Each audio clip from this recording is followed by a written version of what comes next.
안녕하세요, 여러분. 지혜의 꽃밭 채널에 오신 것을 환영합니다. 현재 63세인 김 씨는 뇌졸중으로 쓰러진 두 번째 남편 노아를 홀로 보살피느라 몸이 많이 약해졌다고 말했다. 몸이 약해지면서 그가 앓던 각종 노인병이 재발했다고 한다. 그러나 노아의 자녀들은 노아가 이런 고통을 당하는 것을 보고도 아무 기미도 보이지 않았습니다. 김 씨는 상황을 이해할 수 없었다. 그는 노아를 돌보느라 자신의 몸이 해를 입었고 그에 대한 보상을 아무것도 받지 못한 것처럼 느꼈습니다. 정말 불공평한 것 같습니다. 입양아들이 노아를 돌볼 사람을 고용하면 최소한 한 달에 150만 원은 들 것이고 그녀 자신이 매일 죽을 정도로 노아를 돌보았음에도 불구하고 한 푼의 보상도 받지 못한 셈이다. 그리고 이를 돌봐야 해요. 입양아로부터 감사의 말 한마디도 받지 못했다. 못 들었다고 하세요. 김 씨는 불만을 참지 못하고 두 가지 제안을 했다. 하나는 노아의 연금 카드를 매달 자유롭게 관리하는 것이고 다른 하나는 노아의 집 두 채 중 한 채를 자신에게 넘겨주는 것이다. 그러나 노아의 자녀들은 그녀의 제안을 받아들이지 않았습니다. 오히려 아버지와 김 씨 부인이 이혼하고 아버지를 요양원에 보내자고 제안했다.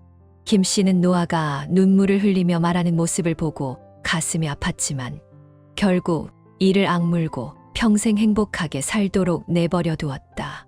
어떤 사람들은 김 여사가 이기적이라고 비난하고 어떤 사람들은 그녀가 잔인하다고 비난하는데 그게 정말 사실일까요? 김 씨의 생각을 들어보자. 김 씨의 자서전입니다. 나는 63세이고 노아는 나보다 7살 위이므로 70세입니다. 우리는 노아가 아플 때까지 아주 좋은 관계를 유지했고 행복하게 살았습니다. 노아는 정말 열심히 일하는 사람이에요. 그 사람과 함께 살게 된 이후로 나는 집안일을 한 번도 한 적이 없습니다. 정말 감사해요. 그래서 노아와 결혼하기로 했어요. 저는 첫 결혼해서 단 하루도 행복하다고 느껴본 적이 없습니다. 그 당시 나는 매일 남편을 돌보고 아이들을 돌보고 가끔 남편 집에 가서 효도를 해야 했습니다. 그 추억을 다시 보고 싶지도 않아요. 그때는 너무 힘들어서 몸이 아팠지만 전 남편은 저를 걱정한 적이 한 번도 없었어요. 당신은 나를 걱정하는 대신 항상 나에게서 흠집을 찾을 방법을 찾습니다. 음식이 나에게 맞지 않거나 옷이 세탁되지 않습니다. 하지만 나는 그 사람과 이혼할 생각은 한 번도 해본 적이 없었다. 왜냐하면 이혼은 우리 시대에 매우 부끄러운 일이기 때문입니다. 만약 그 사람이 바람을 피우지 않고 나에게 이혼을 강요하지 않았다면 나는 결코 이혼 결정을 내리지 않았을 것입니다. 40살에 전 남편과 이혼했어요. 이혼 후에는 다시 결혼할 생각이 없어요. 나는 더 이상 어떤 남자와도 관계를 맺고 싶지 않습니다. 다시 한번 남자의 엄마가 되어 가족을 부양해야 한다는 생각조차 하고 싶지 않다. 나는 20년 동안 혼자 살았다. 그리고 60세가 되었을 때 노아를 만났습니다. 그 노인은 한때 결혼하여 혼자 살았던 남자이다. 그때 그 사람이 먼저 다가왔고 그 사람이 밥 사주고 집을 정리하는 모습을 지켜보면서 점차 마음을 열게 됐죠. 그때까지 남자의 관심을 받아본 적이 없었기 때문에 처음 느낀 따뜻함에 정말 행복했습니다. 그 노인은 퇴직하기 전에 대학 교수였고 퇴직 후에도 여전히 큰 연금을 받고 있었습니다. 그러나 나는 그에게 한 푼도 요구하지 않았고 그의 재산을 탐내지도 않았습니다. 그는 나에 대해 많은 관심을 갖고 있지만 나에게 아무것도 사준 적이 없습니다. 결혼 후에도 우리 각자는 경제적으로 독립하기로 결정했습니다. 나는 그에게 의지하거나 그와 재정을 공유하는 것에 대해 생각해 본 적이 없습니다. 원래 부부가 아니었기 때문에 그런 경제적 결합은 불가능했습니다. 제 연금은 75만 원 정도인데 매달 30만 원씩 선배님들께 생활비로 드리고 있어요. 저는 이 방법이 가장 좋다고 생각합니다. 그는 나를 잘 보살펴 주었고 나는 그에게 조금이라도 보답하고 싶었습니다. 30만 원은 큰 돈은 아니지만 감사와 애정을 표현하는 저의 방식입니다. 나는 그 노인의 재산을 원하지 않았기 때문에 더욱 진심으로 나를 보살펴 주었다. 나는 그의 성실함과 관심에 감사함을 느낀다. 그는 매일 아침 내 머리맡에 아침 식사를 가져다 준다. 식사 후에야 일어나서 샤워를 할 수 있습니다. 점심시간에는 손을 잡고 쇼핑을 하다가 집에 돌아와서 TV를 보며 쉬었습니다. 그는 점심을 준비하고 우리는 낮잠을 자고 산책을 나갑니다. 저녁 식사는 항상 풍성하며 우리는 와인 한 잔을 마시며 이야기를 나눕니다.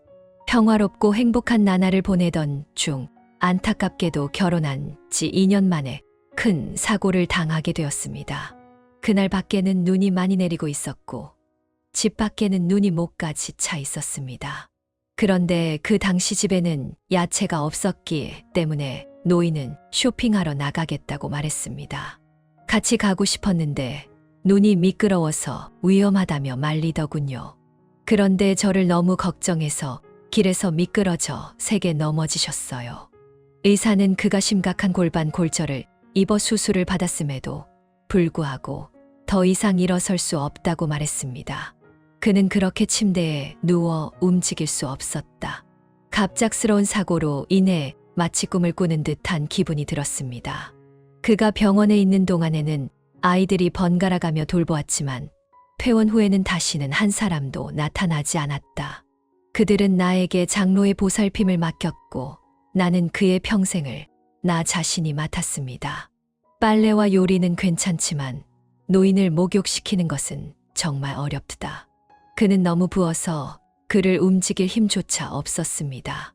그래서 나는 그의 아이들에게 자주 와서 도와달라고 부탁했습니다.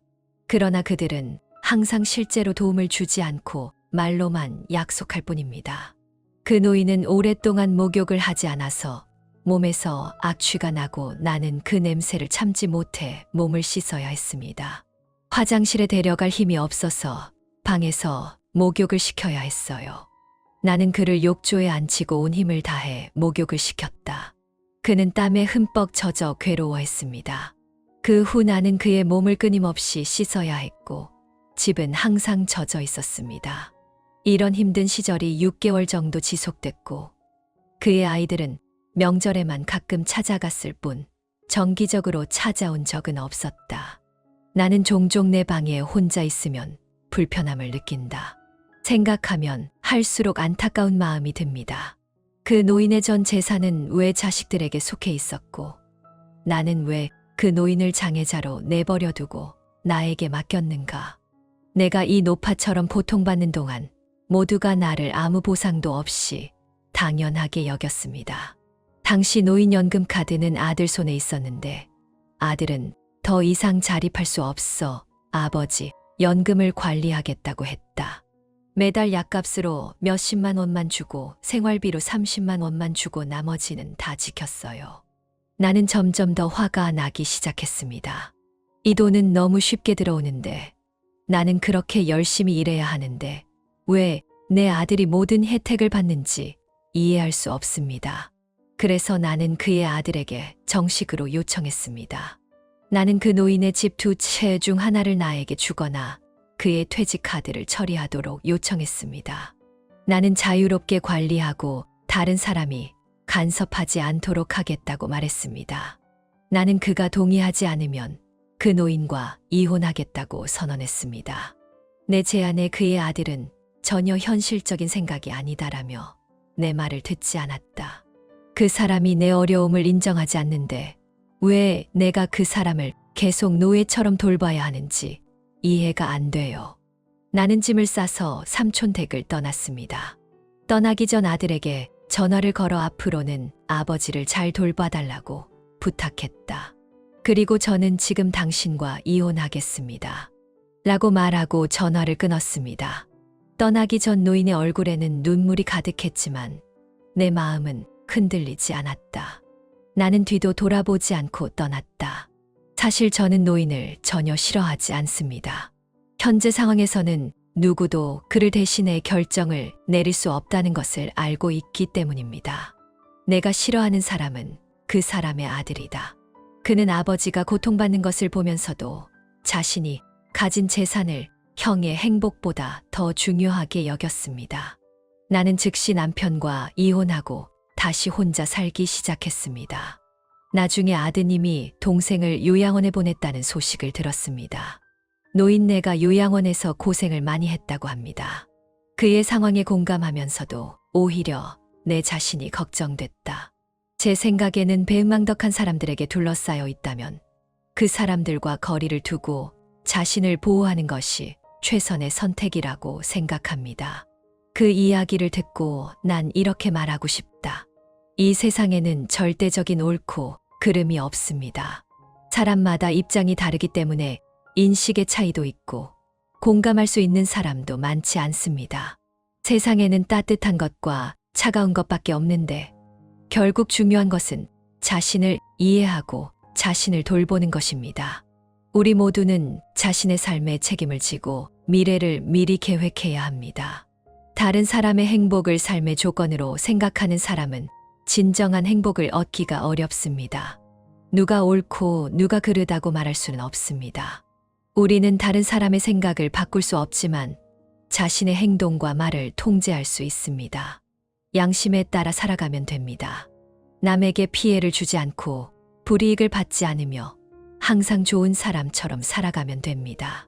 당신이 한 일에 대해 스스로를 비난할 필요는 없습니다. 이제 이번 이야기는 여기서 마치겠습니다. 이 이야기를 중년 및 노년의 친구들과 공유하기를 바랍니다. 나중에 재혼을 할 때, 동거를 협의할 때, 결혼증명서를 받고 결혼 생활을 시작할 때 이 세 가지를 먼저 논의해야 한다. 이 세 가지가 맞아야 재혼 후에도 행복하고 오래 갈 수 있습니다. 그렇다면 왜 재혼하기 전에 이 세 가지를 이야기해야 할까요? 올해 내 나이 70세, 은퇴한 지 10년이 됐다. 나는 꽤 좋은 상태입니다. 재산 문제를 제외하면 퇴직금으로 매달 80만 원 이상을 받습니다. 이 숫자는 많은 젊은이들의 월급보다 훨씬 높습니다. 그러나 넉넉한 연금으로 물질적인 만족을 얻었음에도 불구하고 은퇴 이후의 삶은 그리 좋지 않았습니다. 퇴직 2년 차에 아내가 병으로 세상을 떠났습니다. 처음에 우리에게는 두 딸이 있었는데 각각 결혼한 지 10년 정도 됐고 은퇴했습니다. 한 명은 북한에서 결혼했고 다른 한 명은 우리 동네에서 결혼했어요. 그래서 아내가 떠난 뒤 나는 혼자 외로움 속에 남겨졌다. 은퇴 후에는 건강도 좋고 요리도 할 줄 알며 취미도 많지만 외로운 생활을 혼자서는 견딜 수 없습니다. 아내가 세상을 떠난 지 2년 만에 나는 재혼을 시도하기 시작했습니다. 처음에는 재혼이 그리 어렵지 않을 거라 생각했어요. 우리는 둘 다 미혼이었고 조건이 맞으면 함께 살 수 있다고 생각했습니다. 하지만 처음 만난 사람들이 모두 끝까지 함께한 것은 아니었습니다. 운 좋게도 2년 전 나는 내 조건에 맞는 진정한 사랑을 찾았습니다. 현재 나는 매우 행복하게 살고 있다. 나는 많은 재혼을 통해 깨달음을 얻었습니다. 나중에 커서 재혼해서 오래오래 행복하게 살고 싶으면 이 세 가지를 먼저 이야기해야 한다는 걸 배웠어요. 그렇지 않으면 억지로 같이 살아도 행복할 수가 없습니다. 그러면 이 세 가지는 무엇입니까? 사실 이는 재혼한 노부부가 반드시 다뤄야 할 세 가지 민감한 문제다. 첫째, 건강은 어떻습니까? 내가 처음 만난 좋은 재혼 상대는 정수진이라는 남자였다. 그녀는 나보다 3살 어리고 모든 면에서 그곳의 조건이 매우 좋습니다. 나는 이미 퇴직금을 받았고 아이들도 있습니다. 그래서 우리는 함께 살기로 결정했습니다. 당시 정수진은 자신이 매우 건강한 여성임을 확인했다. 심각한 질병이나 만성질환은 없다고 밝혔습니다. 그런데 함께 지내는 동안 그녀가 몰래 약을 자주 복용한다는 사실을 알게 됐다. 궁금해서 직접 물어봤습니다. 그러더니 비타민이나 건강보조식품이라고 나를 속였습니다. 그로부터 2달 뒤 정 씨는 나와 함께 여행을 떠났다. 그런데 약을 가져오는 것을 잊어버리고 이틀 동안 약을 먹지 않더니 갑자기 병이 나고 쓰러졌습니다. 병원으로 이송된 그는 검사 결과 실제로 심장병을 앓았고 이전에도 암을 앓았으나 치료를 받은 뒤 호전됐다. 그러나 나는 내 상태를 안정시키기 위해 여전히 약물 치료가 필요하다는 것을 알게 되었습니다. 저는 이 상황을 보고 정말 무서웠습니다. 언제 터질지 모르는 시한폭탄처럼. 그래서 정 씨의 상태가 조금 나아지자 전화를 걸어 아이들을 만나러 가자고 했습니다. 차갑게 들리겠지만 사실 저는 한때 삶과 죽음의 경계를 넘었고 더 이상 고통을 견딜 수 없었습니다. 그러므로 노년에 재혼할 때 가장 중요한 것은 서로의 건강이다. 재혼하기 전에 서로 건강 상태를 알려야 하며 괜찮다면 결혼을 고려하는 것이 좋습니다. 진실을 숨기면 나중에 갑자기 질병이 발생하면 정말 갑자기 당신과 남편의 자녀에게 큰 해를 끼칠 수 있습니다. 둘째, 재혼을 지지하는가? 특히 노년기에 재혼하는 경우에는 신중하게 고려해야 합니다. 재혼을 결정할 때 두 가족의 관계와 자녀의 태도가 매우 중요합니다. 자녀가 재혼을 반대한다면 시도하지 않는 것이 가장 좋습니다. 왜냐하면 대부분의 경우 좋은 결과로 이어지지 않기 때문입니다. 서로 사랑하더라도 자녀가 참여하면 결국 상황이 지저분해질 가능성이 있습니다. 나도 한 번 그런 경험을 한 적이 있다. 그의 이름은 김명이고 아내가 세상을 떠난 지 6개월이 채 안 되어 그를 만났습니다. 그녀는 나를 미친 듯이 쫓아다녔고 그녀의 끈질긴 끈기에 결국 나는 그녀와 함께 살기로 결심했다. 처음에 그녀는 자녀들이 자신의 재혼 결정을 지지할 것이라고 생각했습니다. 그런데 알고 보니 김미영은 나와 그녀의 아이들과 함께 비밀리에 살고 있었다. 동거한 지 보름도 안 돼서 아이들이 이 사실을 알고 김미영 아들이 집에 찾아와 소란을 피웠다. 그녀의 아들은 전형적인 폭력적인 성격을 가진 남자인데 나를 보자마자 내가 미영을 유혹했다고 비난하며 내가 미영의 남편이 되어 그녀를 빼앗으려고 한다고 말했다. 그런 말을 듣는 것은 정말 불공평합니다. 미영이가 나를 먼저 쫓는 게 당연했지만 오히려 여자를 유혹하는 나쁜 남자로 몰렸다. 그 사건은 내 평판을 거의 망칠 뻔했습니다. 그러므로 나이가 들어서 재혼을 하고 싶다면 두 자녀 모두의 지지를 받은 후 결정을 내려야 합니다. 반대로 나처럼 성급하게 시작하면 성공하지 못할 가능성이 크다. 셋째, 결혼 후 경제적인 문제를 어떻게 해결할 것인가? 부부간의 갈등은 대부분 금전적인 문제에서 비롯됩니다.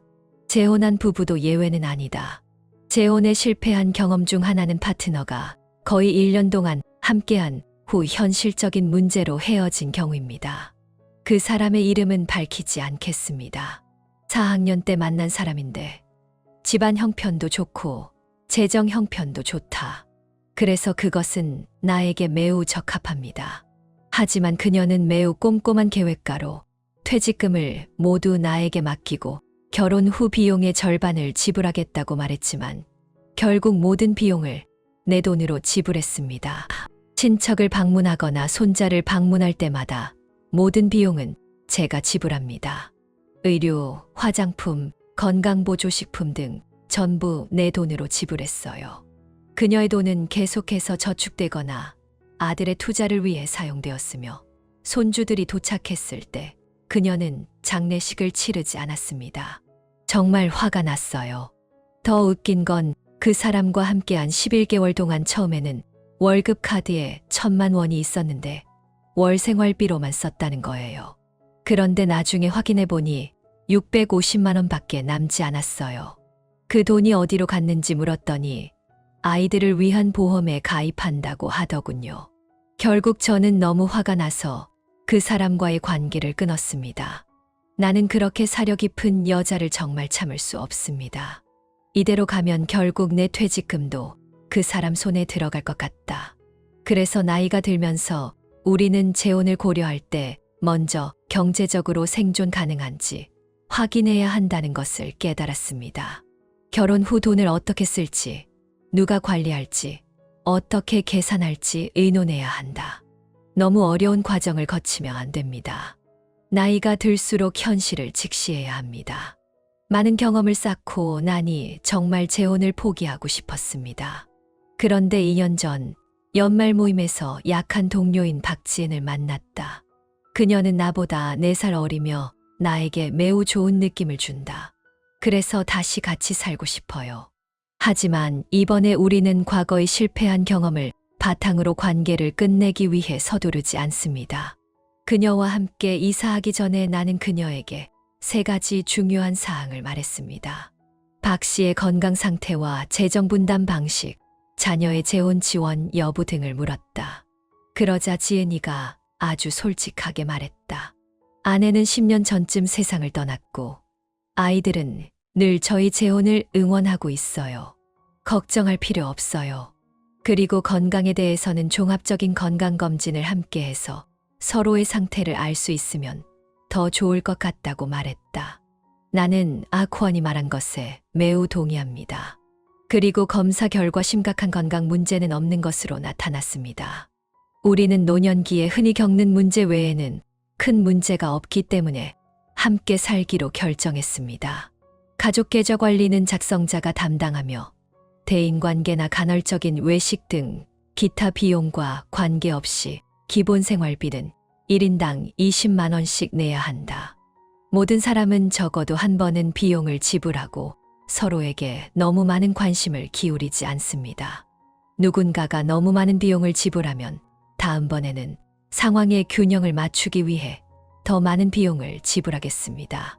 서로 계산하고 균형을 맞출 필요가 없기 때문에 훨씬 편리할 것입니다. 그래서 동거를 시작한 지 2년이 넘었는데 함께해서 정말 행복해요. 2 자녀 모두 서로를 매우 지지하며 좋은 형제자매 관계를 유지하고 있으며 때로는 큰 명절도 함께 보내고 즐거운 시간을 보내고 있습니다. 덕분에 우리 집은 늘 시끄럽고 이 행복을 마음껏 누릴 수 있다.